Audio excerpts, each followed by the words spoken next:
the one that goes or whatever. I'm not gonna do it, but you know what I mean. And that became the Wilhelm, and now it's in every. It's a joke for sound guys to put it in when they can. It's like the first meme. First used in 19. Oh, that's right, Jim. Exactly. But I think the USC guys like, Spielberg and George Lucas kind of brought it back as a gag, and then it starts popping up. I mean, what's it? I don't even know how many movies it's been in at this point. Hundreds. I did not look it up, but oh wait, it's been more than 400. I did look it up. More than 400. Shocking. Shocking. Wait a second. It's 400. Yes. Over 400. More than 400 films, and it was first done in 1951 in that movie that Steve was talking about. And I'm like, I love that. I love that they even peppered in little things like that for film buffs and sound buffs, audio buffs. But it never seemed like it's such a fine balance, right? Like John Wick never feels silly to me. Like it never feels like sort of insulting. I mean, like even though there's a lot of just ridiculous stuff, especially in the sequels, like it takes itself seriously enough that you can buy into it as well, but it doesn't.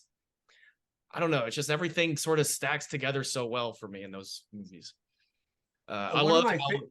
Go on. One of my favorite scenes is when when Alfie's character takes the car to John Leguizamo's chop shop, and John Leguizamo's there, and he has that interaction with him, and it's like that's when you know, okay, because if you hadn't seen the movie, you wouldn't know exactly what John Wick was about necessarily, but the fear that he played and the fact that he punched the mafia boss's son. I mean, you just don't do that, and then he didn't shy away from it.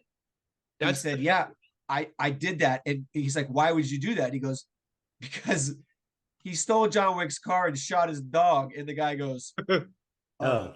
Yeah. I mean, it's brilliant. That's exactly what I was going to say, is that like they didn't do any, I mean, they did like the wife and all that stuff backstory, but all the other backstory stuff you get about John Wick, his character and development and everything is through the other characters' dialogue about him. And it's so effective where like exactly the way that John Leguizamo plays, like he recognizes the car. There's so much weight to like, do you realize what you just fucking did?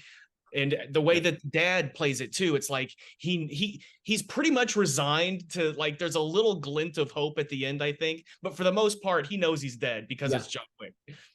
Yeah, it was great and completely believable, like beautifully laid out, and they didn't disappoint. Right, they laid the breadcrumbs out for us to follow, and then when John Wick really did start kicking ass, it did not disappoint. Like we got the full idea of who he was as a character. And the death of Yosef or whatever his name is, like it's so. I love when the bad guy doesn't get to finish what he's saying; he just gets shot. Right? Yeah, you don't get a final line. Oh my goodness! I did read that during one of the fight scenes, the guy who played Vigo got his head cut so badly that his ear was laying on his shoulder, and he needed over 80 stitches. Oh, and my gosh. They had to reshoot the scenes so they could kind of cover up that mess and that scar. And I'm like, oh my God, like these actors really sacrificed their bodies to make this film. Method acting. 80 stitches. Your ear, imagine that ear laying on the shoulder. It must have come off completely. How did it happen? Yes. During one of the scenes. Just in the fight scene? He bit him. Yeah, Mike Tyson.